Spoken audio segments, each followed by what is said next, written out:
Style? Check. Vibe? Check. Glam? Check. Check, check, check.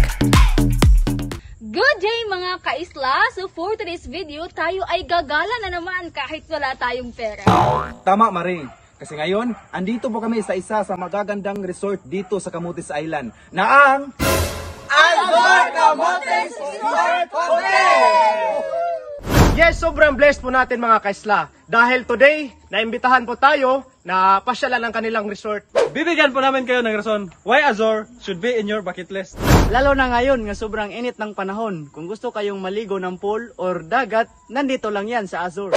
Hello mga gala! Isa sa magugustuhan ni dito ay ang presko na hangin.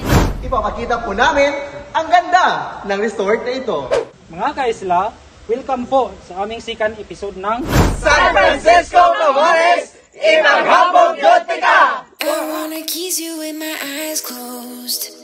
I wanna dance under the stars. For today's video mga kaisla, ay ipapakita namin sa inyo ang ganda ng Azor Camotes Resort Hotel, kung saan pwede nyo itong i-consider sa inyong listahan kung kayo ay magbabalak ng magbakasyon o mamasyal dito sa Camotes Island. Very spacious ang kanilang lugar. Malawak ang parking area para sa mga motorcycle at meron din silang space para sa mga 4 wheels. Malaki din ang kanilang restaurant. Pwede dito ninyo i-celebrate ang inyong mga birthday, reception sa kasal, reunion at iba pang mga okasyon. Meron din silang ditong stage na pwede nyo magamit kung meron kayong mga event. Marami kayong mapagpipili ang mga pagkain dito mga kaisla gaya ng sweet and sour, calamares, pancit canton, sizzling sisig at marami pang iba. At kung i-rate namin ang kanilang pagkain, magbibigay po kami ng 9.5/10.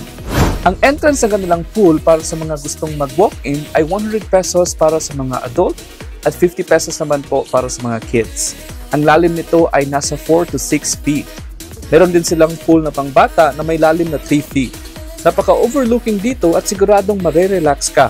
Meron din silang mga buko hut na pwede nyong rentahan sa halagang 500 pesos. Pwede din kayong pumunta dito kahit mag-sightseeing lang sa halagang 50 pesos na entrance fee. At ito naman ang kanilang deluxe room. Dito kami nagstay for 1 night at ang room na ito ay good for 3 persons for only 2,900 pesos per night. Kumpleto na sa gamit, hiwalay ang restroom sa shower room, may sarili na itong lababo at blower. With free wifi at may malaking TV na pwede niyong magamit pang movie marathon. Meron din silang standard room for only 1,900 pesos per night, good for 2 packs with free breakfast na din. Ito naman ang view nila sa paligid. Pwede kayong mag-fishing dito at kung hindi nyo trip ang mag-pool, pwede kayong bumaba sa dagat at dito pwede kayong maligo. At para po sa mga future guests ng Azor, nais lang po namin ipaalam na ang kanilang pool ay hindi po matabang.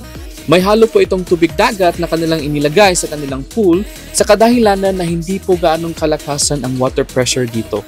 Ang tubig dito ay sapat lang po para sa pangangailangan sa lahat ng rooms at sa buong resort at hindi nito kayang makapuno ng pool. At hindi rin sila makagawa ng deep well kasi mabato ang lugar at malapit sila sa dagat. At nais namin kayong inform mga kaisla na ang Azor Camotes Hotel Resort ay may bago ng management sa ngayon at personal namin silang nakausap.